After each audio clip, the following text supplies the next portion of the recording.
방송편 90.7MHz 굿모닝 인천 이도영입니다. 정치 맛보시오. 박상병 사평론가, 김은경 인하대 정치 외교학과 초빙 교수와 토론 이어가겠습니다. 평론가님, 네. 지금 이제 최장 20일간의 구속 기간, 지금 공수처 지금 뭐 출석 요구해도 나오지도 않고요. 네. 뭐 첫 체포단 당일 물론 조사 역시 진술권을 네. 행사를 했고요. 무비권을 행사를 했는데요. 좀 강제 구인도 되지도 않고 이러다가 결국은 이제 검찰로 넘어갈 수밖에 없는 상황인데요. 앞으로 이 수사 내용 방향 어떻게 될 것 같습니까? 저는 지금 내란죄 문제는 저는 큰 이견은 없을 것 같아요.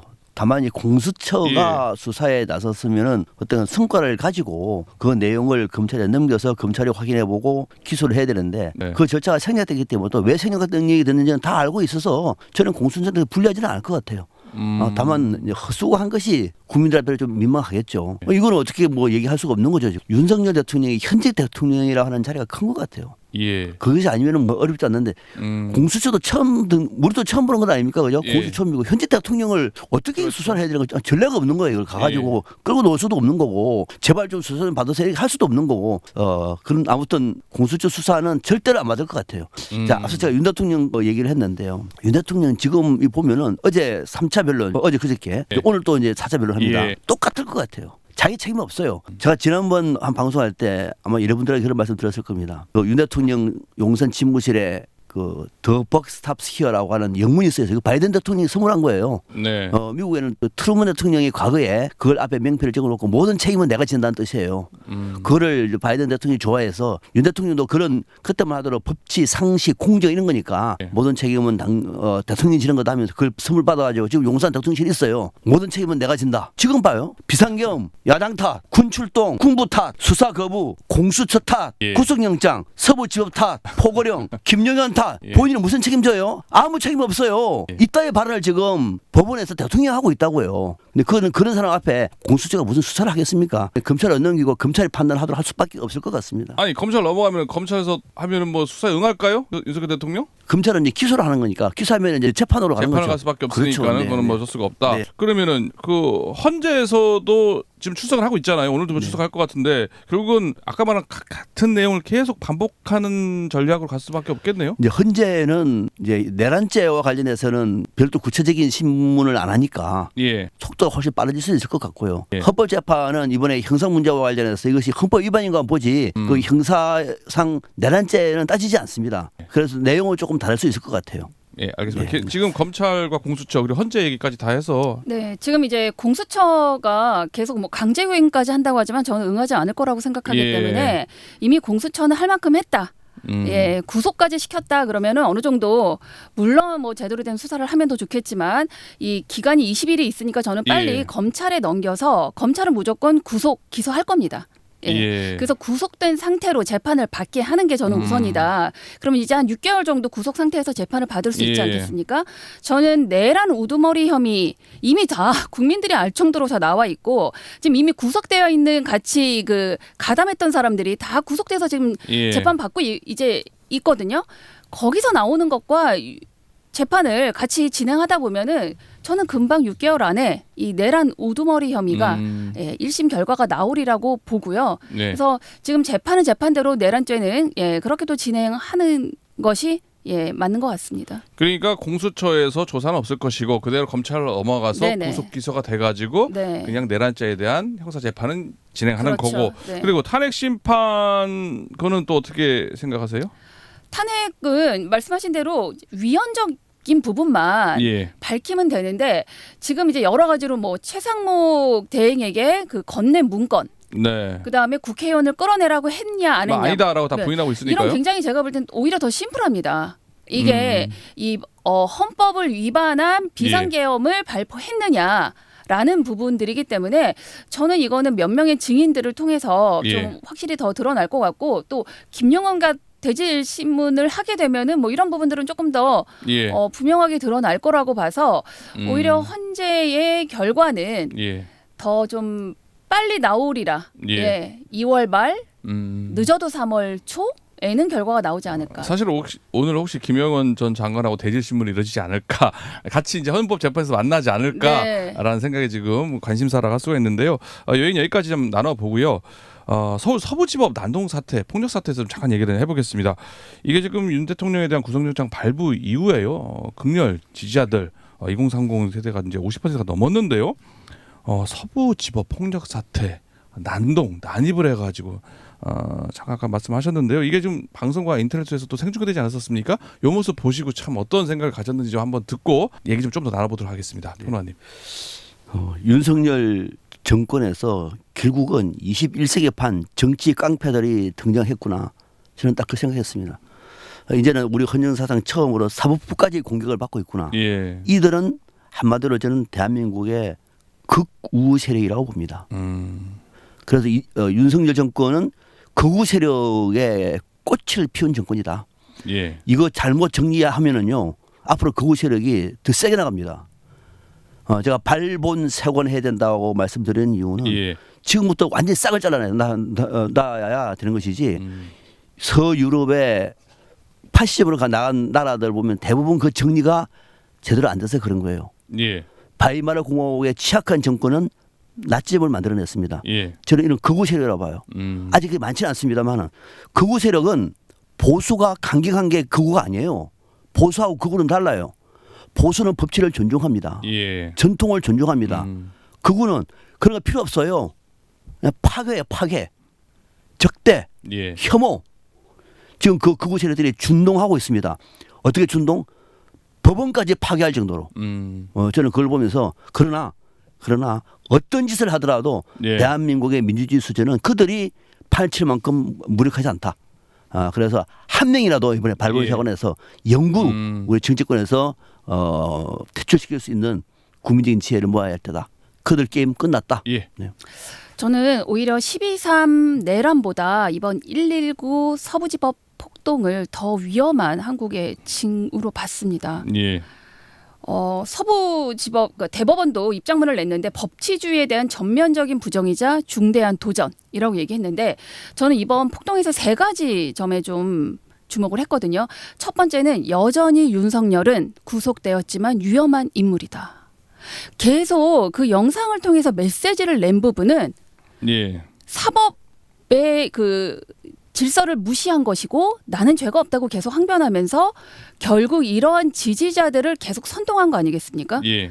그러니까 처음에 우리가 계엄 이후에 탄핵을 하려고 했던 것은 직무를 정지하려고 했던 거고 또 직무를 정지해도 관저에서 뭔가 또 계속 뭔가를 하고 있으니까 구속을 시켜야 된다고 생각했던 거고 뭐 여러 가지 이런 가두면 된다고 생각했는데 이미 구속되어 있는 상태에서도 이렇게 윤석열은 위험하게 극렬 지지자들을 선동하고 있다. 예. 빨리 탄핵 결과가 나와야 된다. 예. 그래야지만 지금의 이런 불안한 위험한 요소를 어느 정도는 제거할 수 있다. 그러니까 윤석열의 위험성을 다시 한번 보여줬다라고 생각하고요. 예. 두 번째는 이게 지금 이제 다들 이제 구속 영장이 발부가 됐으니까 조사를 하면 나오겠지만 이 윤석열에게 했던 청년들, 네. 애국 청년들이 바로 지금 이 폭도들 아니겠습니까? 이 뒤에 극우 유튜버가 있고 또 정광훈과 관련된 세력들이 있었다는 겁니다. 그러니까 이게 최근에 일어난 게 아니라 저는 박근혜 전 대통령 탄핵 때부터 이러한 이 잘못된 극우들이 이렇게 어디에서든 기생해 왔고 그것이 지금 극우 유튜버라는 이 다수의 사람들까지 선동하는 이런 극우 유튜버들이 이번에 폭동 뒤에 배후 조종자로 있었다. 굉장히 위험하다라고 좀 생각이 들어서 이거 역시도 저는 윤석열이 키운 극우 유튜버들이 이번 폭동 뒤에 있었다. 이 유튜버들에 대한 이번에 철저한 조사 저는 있어야 된다고 생각을 합니다. 그리고 마지막은 법치가 무너진 것이다. 윤석열을 통해서도 무너졌지만 이 법원을 난입한 이 폭동이야말로 저는 그동안 우리가 어떤 이제 판사들에 대한 소위 이 신상털기 뭐 이런 것들이 좀 있지 않았습니까? 근데 그걸 우리가 뭐 너무나 그냥 있을 수 있는 일이다라고 그걸 그냥 무시하고 넘겼던 것들이 지금의 이 사태를 저는 만든 원인 중에 하나다. 예. 이번에야말로 정말 대한민국이 법치 국가라는 것을 좀 분명히 세워야 되는 정말 큰 계기가 됐다라고 생각합니다. 서울 서부지법 폭력 사태에 대해서도 여야 대처 모습 좀 다른 양상을 보이고 있잖아요. 그거에 대해서 어떻게 좀 짧게 한 말씀 들어본다면요? 뭐 윤상현, 김재원들에 대한 말은 예. 뭐 거론할 필요도 없는 것 같아요. 뭐 아스팔트의 십자군, 뭐 애국 시민들에게 감사한다. 저는 이런 말들은 정말 들을 필요도 없고 할 필요도 없는 얘기지만 문제는 지금 국민의힘 지도부에 문제가 있다고 생각합니다. 지금 극우 유튜버들한테 설날 선물을 하지 않나. 이 강경한 유튜버들하고 이 우파 세력하고 좀 거리를 둬야 되지 않느냐라는 기자 질문에 권영세 비대위원장이 그럴 필요 없다고 생각한다.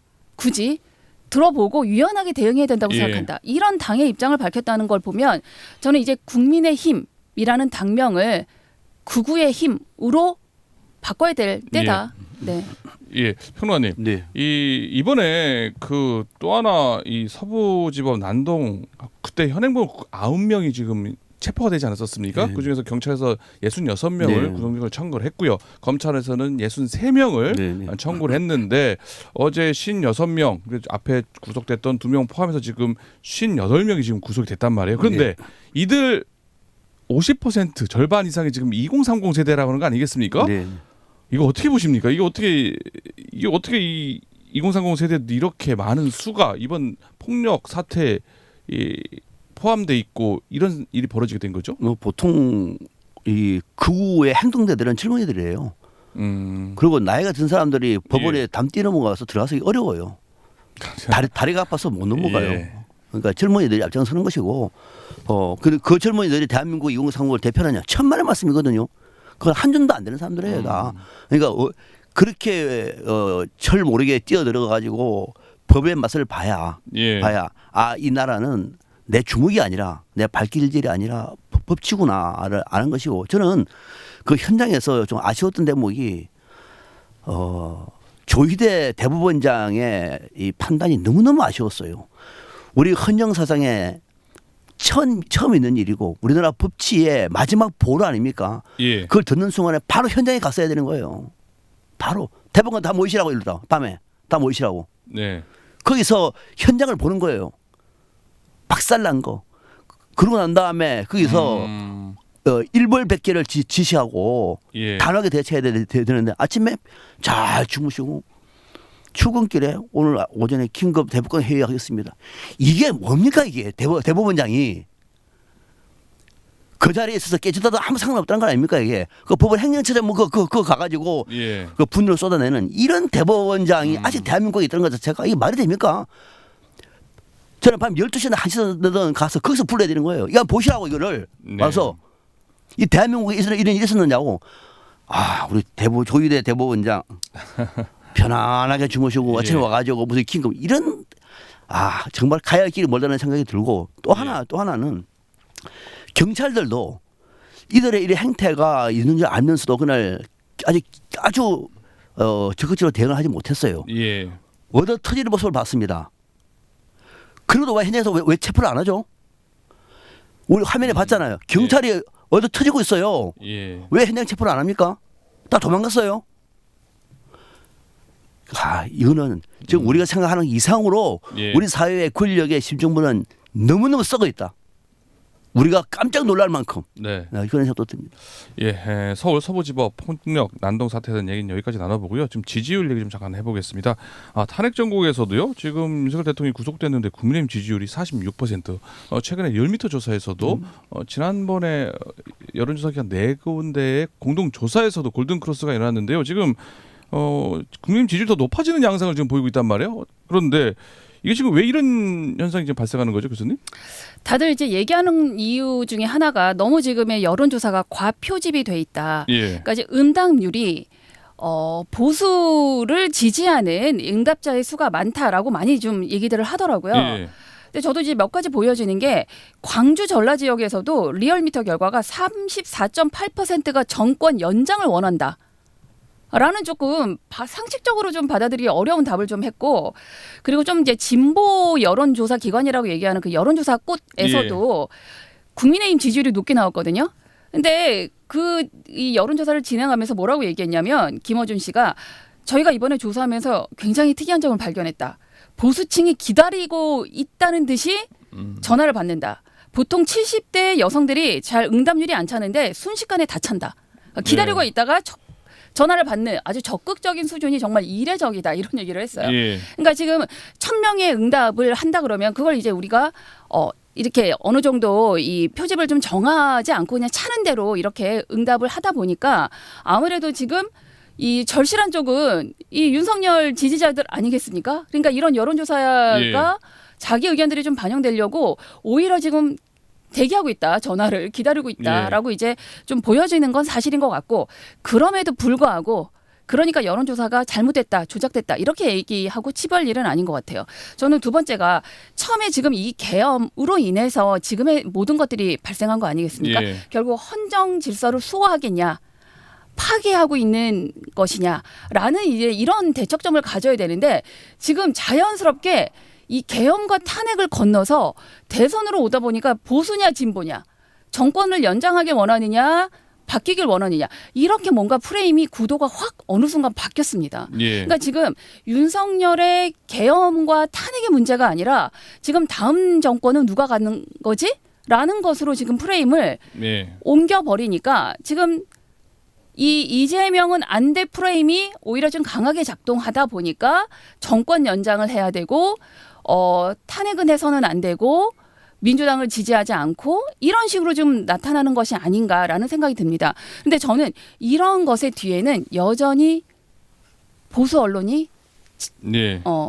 작동하고 있다. 특히 조선일보가 이런 프레임을 좀 강화시키고 있는 것 같습니다. 이번 폭동도 평론가님처럼 왜 경찰이 그렇게 하고 왜 법원이 잘못해가지고 이런 폭동을 일으켜? 라고 해석을 하더라고요. 그래서 저는 지금 이렇게 언론과 뭐 검찰과 이 모든 이 대한민국의 조직들이 국민의 눈을 흐리게 하고 있구나라는 생각을 했습니다. 예. 평론가님은 여론조사 결과 이거 어떻게 보세요? 지금 조금 오해가 들으면은 우리 김 교수님은 뭐 언론 탓이라고 하는 것 같은데 전혀 그렇지 않고 민주당 탓이에요. 예. 이거는 민주당 쪽에서도 직시해야 됩니다. 여론조사는 죄가 없습니다. 네. 지금 상황에서 당연히 여론조사하면은 극우 인사들이 주류를 형성하면은 그들의 목소리가 당연히 많이 반영되겠죠. 과표집 되겠죠. 네. 여론조사에 무슨 문제가 있습니까? 그들 응답 안 하는 건데 이거는 당연한 것이에요. 거기다가 그러면 중도층이라든지 호남에서 한번 보시죠. 지금 상황 속에서 탄핵되고 난 다음에 민주당을 봐봐요. 민주당 너무너무 우리의 대안이에요. 우리의 희망이에요. 저 멋있는 정당이 어떻게 이제 나와서 이렇게 할까요? 민주당도 꼴 보기 싫어하는 사람들 많아요. 특히 이재명 대표도. 예. 그 사람들은 민주당 지지 안 하면서 오히려 민주당에 대한 경고의 메시지를 던지고 있는 거예요. 여론은 민심은 이게 멋있는 겁니다. 무서운 거예요. 민주당에 대해서 당신들 경고하는 거야. 경고의 목소리를 국민의힘 또는 윤 대통령 지지로 전략적으로 선택하는 거예요. 예. 이 경고를 모르고 이걸 민주당 일각에서 지금 언론 탓이니 심지어는 무슨 여론조사 관련된 법을 만드느니 예. 이따위로 지금 나오고 있어요. 바로 민주당이 이렇게 만든 겁니다. 이거는 앞으로도 이럴 수가 있어요. 앞으로도.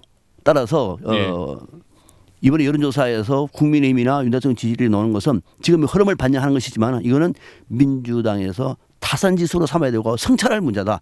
네. 거기도 남 탓하지 마시라. 예. 이번 여론조사 결과 아까 교수님 과표지 문제, 언론 문제 얘기를 하셨는데 사실 민주당 입장에서는 반성하고 이 지지율에 대한 심각하게 받아들여야 된다라는 얘기신데요. 시간이 별로 없네요. 오늘 각각 한 1분 정도씩요. 못다한 말씀 내지면 꼭 하고 싶은 말씀 듣고 오늘 마무리하도록 하겠습니다. 먼저 교수님. 대한민국 헌법 제1조 1항 대한민국은 민주공화국이다. 거기에 기본은 저는 법치라고 생각합니다.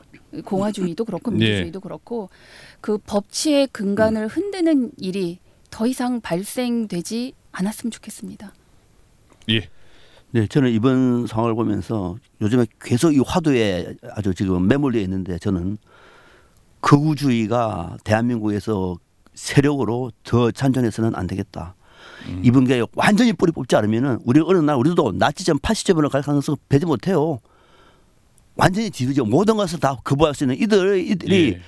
천하를 줄 수가 있어요. 우리나라는 불안합니다. 이번 기회에 드디어 우리는 극우 세력의 실체를 본 겁니다. 국민들이 지혜를 모아서 완전히 정말로 발본 세고 나서 싹을 잘라버리자.